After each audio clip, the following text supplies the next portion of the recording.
మన సీరియల్స్ని లైక్ చేసి ఆదరిస్తున్న అందరికీ పేరు పేరున కృతజ్ఞతలు. అలాగే ఈ ఎపిసోడ్ని కూడా లైక్ చేసి ఆదరిస్తారని కోరుకుంటూ, ఉమ్మడి కుటుంబం. ముకుంద్ని బస్ ఎక్కించి వచ్చాడు ప్రభాకర్. అన్నయ్య, ఆ సుకన్య విషయంలో జాగ్రత్తగా ఉండండి. చిన్న వదిన వచ్చాక తనని కనిపెట్టుకుని ఉండన్నయ్య. వెళ్లేటప్పుడు కూడా చెప్పి వెళ్ళాడు ముకుంద్. చిన్న నిట్టూర్పుతో ప్రభాకర్ ఇంటికి వచ్చాడు. వచ్చేసరికి బాబు ఏడుస్తుంటే, ఏమైంది అంజలి అని అడిగాడు. మీ అమ్మ వాళ్ళు అలవాటు కదా, పడుకోబెడుతుంటే వీడు అమ్మ కావాలని ఏడుస్తున్నాడు అని చెప్పింది. మా అమ్మ మాత్రమే కాదు, మీ అత్త కూడా. నీ కొడుకు నీ దగ్గర కంఫర్ట్గా లేడు అంటే అర్థం ఏంటంజు అని అడిగాడు. ప్రేమగా అడిగినట్లే ఉంది, కానీ అడిగిన విధానంలో కావాల్సినంత వెటకారం ఉంది. ఏంటి బావా అలా మాట్లాడుతున్నావు? నా కొడుకు అంటే నీకేం కాడా? అసలు విషయం వదిలేసి ఎప్పటిలా కొసరు పట్టుకుంది. నేను చెప్పింది వదిలేసావు. వాడు అమ్మ కోసం ఏడుస్తున్నాడా, లేదంటే పడుకోవటానికి ఏడుస్తున్నాడా? ఎత్తుకుని, ఏమైంది నాని బాబు, ఎందుకు ఏడుస్తున్నావు అని అడిగాడు లాలన్గా. నానమ్మ కావాలి వెక్కిళ్ళ మధ్యలో చెప్పాడు. నానమ్మ ఎందుకమ్మా? కొత్త పిన్నిని తీసుకురావటానికి వెళ్ళింది కదా. ఇప్పుడు నీకు నానమ్మ ఎందుకు? చాలా నైట్ అయిపోయింది కదా. నువ్వు గుడ్ బాయ్లా బొజ్జోవాలంట. రేపు మార్నింగ్ నువ్వు లేచేసరికి నానమ్మ నీ పక్కన ఉంటుంది అన్నాడు. నానమ్మ నాకు స్టోరీ చెప్తుంది కదా. నాకు బోలెడు కబుర్లు చెప్తుంది. నేను స్కూల్లో ఏం చేస్తానో చెప్తే వింటుంది. అమ్మ కూడా కథ చెప్తుంది. నీ కబుర్లని నేను వింటాను అన్నాడు ప్రభాకర్. అమ్మ చెప్పను అంది. నన్ను కొట్టింది కూడా అన్నాడు తల్లిని భయంగా చూస్తూ. అంజలి ఉరిమి చూసింది. నేను కొట్టలేదు బావా. అప్పుడు నేను పనిలో ఉన్నాను. విసిగిస్తుంటే కసురుకున్నాను. దానికే ఏడుస్తూ కూర్చున్నాడు. ఇంట్లో ఎక్కడ పని అక్కడే ఉంది బావా. మళ్ళీ అత్త వస్తే నన్నే అంటుంది, పిల్లాడిని అడ్డు పెట్టుకుని పని తప్పించుకున్నాను అంటూ అని చెప్పింది. తనేం తప్పు చేయలేదు అన్నట్లుగా. అంజలి మీద కోపం వచ్చిన పిల్లాడి ముందు ఏమీ అనలేక, సరే అంజలి, నువ్వు పని చేసుకో, నేను బాబుని ఎత్తుకుని పడుకోబెడతాను అని నాని భుజం మీద చెయ్యి వేసుకుని అటు ఇటు తిప్పుతూ చిన్నగా జో కొడుతూ కథ చెప్పటం మొదలుపెట్టాడు. షింక్ నిండా ఉన్న అంట్లు చూసి, అనవసరంగా పని ఉందని చెప్పాను అని మనసులో తిట్టుకుంటూ వాటిని కడగడం మొదలుపెట్టింది. ఓరగా గమనిస్తున్న ప్రభాకర్ వాటిని చూసి, సాయంత్రం కూడా అంజలి వీటిని క్లీన్ చేయలేదని అర్థం చేసుకున్నాడు. తనకు తెలుసు, పని చేస్తున్నట్లు నటిస్తుంది, కానీ తన తల్లి వెనక ఉంటేనే పనిచేస్తుంది. నాని పడుకోవటంతో రూమ్లోకి తీసుకెళ్లి పడుకోబెట్టి డ్రెస్ మార్చుకుని ప్రభాకర్ కూడా పడుకున్నాడు. అంజలి వచ్చిన విషయం తెలిసినా కూడా కళ్ళు తెరిచి చూడలేదు. ఇంటికి వెళ్ళగానే అభి కోసం రఘు కళ్ళు వెతికాయి, కానీ అతనికి ఎక్కడా కనిపించలేదు. అభి అల్లుడి హోదాలో అన్ని మర్యాదలు అందుకుంటున్నాడు, కానీ తన ప్రియమైన భార్యను మాత్రం చూపించటం లేదని మనసులోనే తిట్టుకుంటున్నాడు. రామలక్ష్మి కూడా కనిపించకపోవటం అతనికి ఎవరిని అడగాలో అభి గురించి తెలియలేదు. పెద్దవాళ్ళని అడిగితే తన ఆత్రానికి నవ్వుకుంటారని అభి కోసం చూస్తూ కూర్చోలేక వెనక పెరటి వైపుకు వెళ్ళి ఫోన్ చేశాడు అభికి. హలో, నెమ్మదిగా వచ్చింది అభి గొంతు. ఎక్కడున్నావు అభి? నేను వచ్చి ఇంతసేపైనా కనిపించలేదు. నేను పక్కనే పెద్దమ్మ వాళ్ళ ఇంట్లో ఉన్నానండి. రాత్రి ముహూర్తం వరకు మీకు కనిపించకూడదట. ఒక్కదానివే ఉన్నావా? ఉసూరుమంటూ అడిగాడు. లక్కీ నాతో ఉందండి. ఇంకా పెద్దమ్మ వాళ్ళ కోడలు కూడా ఉంది, నెమ్మదిగా చెప్పింది. నాకు నిన్ను చూడాలని ఉంది అభి అన్నాడు నెమ్మదిగా. అమ్మో, అమ్మ అస్సలు ఊరుకోదు. మరీ చెప్పింది బయటకు రావద్దు అని. భయంగా చెప్పింది. నువ్వు రావద్దు, నేనే వస్తాను. ఎక్కడున్నావో చెప్పు. నేను మీ ఇంటి వెనక పెరట్లో ఉన్నాను అని చెప్పాడు. బావా, అక్క అలానే అంటుంది, కానీ మీరు ధైర్యంగా వచ్చేయండి. మన పెరటికి కుడివైపు ఉన్న గోడ ఉంది కదా, అది దూకి ఇటువైపుకు వచ్చేయండి. అమ్మని నేను మేనేజ్ చేస్తాను. మొదటి నుండి ఆ సంభాషణ వింటున్న లక్కీ ధైర్యంగా రమ్మని చెప్పింది. అలా మేము మాట్లాడుకోవటం వినడం తప్పు కదా అన్నాడు రఘు చిరుకోపంగా. అలా వినబట్టే కదా బావా, నీ బాధ నాకు తెలిసింది. త్వరగా వచ్చేయి, మంచి ఛాన్స్ దొరుకుతుంది. లేదంటే అమ్మకు దొరికిపోతావు. రాక్షసి, వస్తున్నా అని అటు ఇటు చూసి అందరూ ముందు వైపే ఉండటంతో తనను గమనించే వాళ్ళు ఎవ్వరూ లేరని మరొకసారి చెక్ చేసుకుని టక్కున గోడ దూకేశాడు. వెనక వైపు డోర్ తీసి, బావా ఇక్కడా అని పిలిచింది లక్కీ. రఘు లోపలికి వెళ్లటమే మరోవైపు డోర్ నుండి మధ్య గదిలోకి వెళ్ళిపోయి, బావా ఎక్కువసేపు ఉంటే డౌట్ వస్తుంది, నువ్వు మిస్ అయ్యావనుకుంటారు అని చెప్పి ఆ డోర్ క్లోజ్ చేసి వెళ్ళిపోయింది. అక్కడ చిన్న బెడ్ మీద కూర్చుని ఉంది అభి. లేత నీలం రంగు చీర మధ్యలో చిన్న పువ్వుల డిజైన్ ఉన్న చీర కట్టుకుని ఉంది అభి. మెడలో పచ్చని తాడు, నుదుటిని కుంకుమ, దానికి తోడు చేతుల నిండా పెళ్లి గాజులు, మోచేతుల వరకు మెహందీ. మొత్తానికి కొత్త పెళ్లి కూతురు కళతో చూడటానికి 2 కళ్ళు సరిపోవు అన్నట్లుగా ఉంది. రఘు రెప్ప వేయకుండా చూస్తుంటే బిడియంగా తలదించుకుని నిలబడింది అభి. కానీ ఎవరైనా చూస్తారేమో అని, ఎవరైనా లోపలికి వస్తారేమో అన్న టెన్షన్ కూడా ఉంది. చాలా అందంగా ఉన్నావు అభి, ఐ లవ్ యూ అంటూ రఘు ఆమె పక్కన నుంచున్నాడు. ఈసారి భయంతో ఆమె గుండె చప్పుడు పెరిగిపోయింది. ఏ క్షణంలో అయినా ఆ గదిలోకి ఎవరైనా వస్తారేమో అన్న భయంతో. నీకోసం ఎంతలా ఎదురు చూశానో తెలుసా, కానీ నువ్వేమో నాకు కనిపించకుండా ఇక్కడ దాక్కున్నావు అంటూ రఘు మాట్లాడటం మొదలుపెట్టాడు.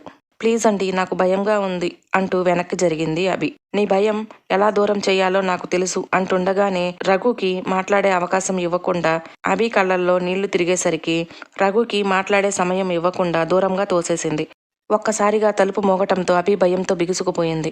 అప్పటి వరకు ఉన్న భయం కంటే ఇంకాస్త భయం పెరిగిపోయింది.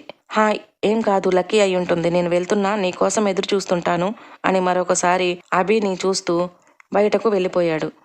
అక్క అని నెమ్మదిగా పిలిచింది రామలక్ష్మి. హా, ఎక్కడో నూతులో నుండి వినిపించింది అభి గొంతు. కానీ ఆమె భయం మాత్రం కాస్త తగ్గిందనే చెప్పాలి. రఘు గోడ దూకేసి తమ్ముడికి ఫోన్ చేసి మాట్లాడి ముకుంద్కి అవసరమైన డబ్బు అకౌంట్లో వేసి అప్పుడు ఇంట్లోకి వెళ్ళాడు. ఏరా, బయట ఎండగా ఉంది కదా, ఇప్పటి వరకు ఏం చేస్తున్నావు అని అడిగింది తల్లి. సాయంత్రం ఎండ ఒంటికి మంచిదిలే అమ్మా, తమ్ముడితో మాట్లాడుతున్నాను, వెళ్ళిపోతున్నాడు కదా ఈ నైట్కి, పైగా నెట్ యూజ్ చేయాలంటే లోపల సిగ్నల్స్ లేవు, వాడికి కావాల్సిన మనీ ట్రాన్స్ఫర్ చేసి వచ్చాను అని చెప్పాడు. మంచి పని అయింది, మేము వెళ్ళేసరికి వాడు వెళ్ళిపోతాడు కదా ఎలా అనుకున్నాను, నువ్వన్నీ చూసుకుంటావు, ఇక నాకు దిగులు లేదు అంది సంతోషంగా. వాళ్లతో వచ్చిన వాళ్ళు రఘుని పొగుడుతూ, నువ్వు మీ అమ్మ వాళ్ళనే కాదు, నీ తమ్ముడిని కూడా బాగా చూసుకుంటున్నావు, ఇప్పుడు పెళ్ళయింది, నీకు సంసారం పెరుగుతుంది, నీ పిల్లలు అంటూ వాళ్ళేదో చెప్పబోతుంటే, మా ఇంట్లో ఆల్రెడీ నాని ఉన్నాడు, రేపు ఇంకా పిల్లలు ఏడవచ్చు, కానీ అందరూ మా ఇంటి పిల్లలే, ఇప్పుడు ఒకలా పెళ్ళయింది కదా, నా భార్య వచ్చేసింది కదా, ఇప్పుడు నాకేంటి సంబంధం అని అనుకోవటమో లేదా నా భార్యకి ఇష్టం లేదని నా వాళ్ళకి దూరంగా ఉండటమో నేను చెయ్యలేనండి. అలా అయితే ఇప్పటికే పెళ్లి చేసుకుని పిల్లల్ని కూడా కనేవాడిని. మా కుటుంబం ఇది, మేమందరం కలిసి మెలిసి ఉండాలని మా అమ్మ కోరిక. తన కొడుకులుగా మేము మా అమ్మ కళని గౌరవించాలి, అలానే ఉండాలి, కానీ ఇంకో ఆలోచన చెయ్యలేనండి. నేను కాదు, మా అన్నయ్య తమ్ముడు కూడా అలా ఆలోచన చెయ్యరు. అందుకే కదా మా అమ్మ అన్నీ తెలుసుకుని తనకు అనుకూలంగా మా ఇంటిని అర్థం చేసుకునే అమ్మాయిని తన కోడలుగా చేసుకుంది. ఈ విషయంలో మా అమ్మకి ఫుల్ మార్క్స్ వేయొచ్చు. నాకు పూర్తి నమ్మకం ఉంది, అభి వల్ల మా ఇంట్లో ఎలాంటి డిస్టర్బెన్సు రావని కాన్ఫిడెంట్గా చెప్పాడు రఘు. నీ నమ్మకమే నిజమవ్వాలి రఘు అని మిగిలిన వాళ్ళు అంటే, మొదలుపెట్టిన ఆవిడ మాత్రం, మనం కలలు కనటంలో తప్పులేదు, కానీ అవి నిజమవ్వాలి కదా రఘు, నీ మాట నిజమవ్వాలని నేను కూడా కోరుకుంటున్నాను అంది. కానీ ఆమె గొంతులో నిష్ఠూరం అక్కడ ఉన్న వాళ్ళందరికీ అర్థమైంది. తులసి ఆడపడుచు వరుస అవుతుంది ఆమె, కాస్త ఉన్న కుటుంబమే. ఒకప్పుడు తులసి వాళ్ళని అస్సలు చూసేవాళ్ళు కూడా కాదు.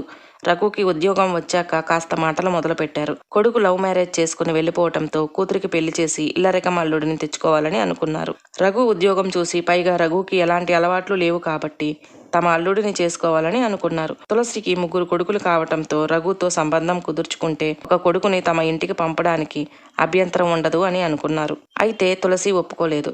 రఘు అయితే మొహం మీదనే అనేశాడు, మేమెలా కనిపిస్తున్నామని. నీ కూతురిని నువ్వు పంపించకపోతే ఇంకెవరినైనా చూసుకో, కానీ నేను మాత్రం నా కుటుంబాన్ని వదిలి రాను అని. అప్పుడు జరిగిన సంఘటన తులసి వాళ్ళు మర్చిపోయినా ఆమె మాత్రం మర్చిపోలేదు. ఏం లేకపోయినా పౌరుషానికి తక్కువ లేదు. మీరు కాకపోతే మీ బాబు లాంటి సంబంధం తెచ్చి చేస్తాను నా కూతురికి అని నెల తిరగకుండానే పెళ్లి చేసింది. కానీ వచ్చినవాడు సరైనవాడు కాదు. ఎంతకీ డబ్బు కోసం తన కూతురిని వేధించేవాడు. కానీ రూపాయి సంపాదించడం చేతకాని వెధవ. కానీ వాళ్ళ భోగోతం వీధికెక్కుతుందని ఏమీ అనలేకపోయింది ఆమె. ఆ కోపాన్ని మాత్రం అలా అడపాదడపా తులసి వాళ్ళ మీద చూపిస్తూనే ఉంటుంది. మొన్నటి వరకు రఘు పెళ్లి కావడం లేదు కాబట్టి మీ కోరికలకి ఈ రోజుల్లో ఎవరు ఒప్పుకుంటారు అంటూ ఏదైనా ఫంక్షన్కి వాటికి కలిసినప్పుడు వెక్కిరిస్తూనే ఉండేది. ఇప్పుడు రఘు పెళ్లి జరగడమే కాకుండా తన కూతురి కన్నా అందంగా అనుకువగా కనిపిస్తున్న అభిని చూస్తుంటే ఆమెకు విపరీతమైన అక్కసుగా ఉంది. ఆ అక్కసుని ఇలా మాటల రూపంలో బయటపెట్టింది. కానీ దేన్ని ఉంచుకునే అలవాటు లేని రఘు ఆమె వేసిన మాటలకు సరైన సమాధానం చెప్పాడు. ఆవిడ కూడా పైకి వెళ్ళగానే, అమ్మా, తననెందుకు తీసుకొచ్చావు అని అడిగాడు తల్లిని విసుగ్గా. కొన్ని తప్పవు రఘు, మీ నాన్నకి సొంత ఆడపడుచులు లేరు. ఏ శుభకార్యమైనా తననే కదా పిలిచేది. ఇన్నాళ్ళు పిలిచి ఇప్పుడు పిలవకపోతే ఏమనుకుంటారు చెప్పు. ఏదో మనం తన కూతురు సంబంధం ఒప్పుకోలేదని కోపం తప్ప ఇంకేమీ ఉండదు. నువ్వు ఎక్కువగా ఆలోచించకు రఘు అంది నెమ్మదిగా. చిన్నగా నిట్టూర్చి, ఏంటో ఈ రిలేషన్స్ వదులుకోలేము, అలా అని వాళ్ళు అన్న మాటలు మనసుకు తీసుకోకుండా ఉండనులేమో అనుకున్నాడు. కానీ పైకి మాత్రం మౌనంగా ఉన్నాడు. స్వర్ణ పిలవడంతో తులసి కూడా బయటకు వెళ్ళిపోయింది. అక్కడ డోర్ తీసుకుని లక్కీ రావటంతో వెనక నుంచి ఇంకెవరైనా వస్తున్నారేమో అని చూసింది అభి. వదిన లేదు, మన ఇంటికి వెళ్ళింది, అందరూ పైకి వెళ్తున్నారు, మళ్ళీ బావ బయటకు వస్తే వాళ్ళకు కనిపిస్తాడని డోర్ కొట్టాను అని చెప్పింది. ఆ మాటలు వినిపించుకోలేదు. రఘుని ఎవరూ చూడలేదని రిలాక్స్ అయ్యి అప్పటి వరకు ఉన్న తన టెన్షన్ తగ్గటంతో బెడ్ మీద రిలాక్స్గా కూర్చుంది. బావ ఏమన్నాడక్క అని హుషారుగా అడిగింది పక్కన కూర్చుని. రఘు గుర్తుకు రాగానే ఏ పోవే ఏం మాట్లాడుతున్నావు అంటూ మొహం పక్కకు తిప్పేసుకుంది అభి. అక్క నీకు చెల్లినైనా నీకన్నా నేనే లోకజ్ఞానం ఎక్కువ ఉన్నదాన్ని. నువ్వు ఇలా భయపడుతూ ఉన్నావంటే ఎన్నో మిస్ అయిపోతావు తెలుసా అంది. చూసావు కదా బావ ఫ్రెండ్స్ ఎలాగున్నారో. నిన్ను కూడా అలా ఉండమని చెప్పను కానీ బావకు తగ్గట్టు బావకు నచ్చినట్టు ఉండడానికి ప్రయత్నం చెయ్యక్క. ఇక్కడ భయపడుతున్నట్లు అక్కడ కూడా భయపడుతూ కూర్చోకు. నీకేం కావాలన్నా బావని అడుగు. బావతో కూర్చుని మాట్లాడుతూ ఉండు అని చెప్పింది. లక్కీ నువ్వు చిన్నపిల్లవే, నీకు ఈ విషయాలన్నీ ఎలా తెలుస్తాయి అని ఆశ్చర్యంగా అడిగింది. అక్క ఎక్కడి వరకో ఎందుకు, అమ్మను చూడు. నాన్న వచ్చేసరికి చక్కగా స్నానం చేసి రెడీ అయ్యి నవ్వుతూ ఎదురు వెళ్తుంది. నువ్వు కూడా అమ్మలా ఉండాలని చెప్పను కానీ బావకి నచ్చినట్లు ఉండు అని చెప్పింది పెద్ద ఆరిందల. ఏమో లక్కీ నాకు చాలా భయంగా అనిపిస్తుంది. అమ్మని నాన్నని వదిలేసి వెళ్ళిపోవాలి అని. నాన్నకి నేనేం చేయలేకపోయాను అన్న దిగులు మాత్రం నాకు ఉండిపోయింది అంది తలదించుకుని. అక్క నువ్వు ఇలానే ఆలోచిస్తావు కానీ ఒకటి చెప్తా గుర్తుపెట్టుకో అక్క. ఈ ఇంటికి ఆడపిల్లనైనా కొడుకుని నేనే. అమ్మ నాన్నల బాధ్యత నాది. అయినా నాన్న ఇప్పుడు బాగానే ఉన్నాడు కదా. ఇంకో 6 ఏళ్లలో నా చదువు అయిపోతుంది. ఆ తర్వాత వాళ్ళని సెటిల్ చేశాకనే నేను పెళ్లి చేసుకుంటా. ఒకవేళ ఈలోపే చేసుకున్నా అమ్మ వాళ్ళని నేనే చూసుకుంటాను అని నమ్మకంగా చెప్పింది. మరి ఈ అక్కా చెల్లెళ్ళ కోరికలు నిజమవుతాయా? వీళ్ళ జీవితాలు సాఫీగా ఉంటాయా? రఘు అభికి తన కుటుంబాన్ని దూరం చేస్తాడా? మరో భాగంలో తెలుసుకుందాం. మన వీడియోలు మీకు నచ్చినట్లయితే ప్లీజ్ లైక్ చేయండి, షేర్ చేయండి, సబ్స్క్రైబ్ చేసుకోవటం మాత్రం మర్చిపోకండి. Thank you.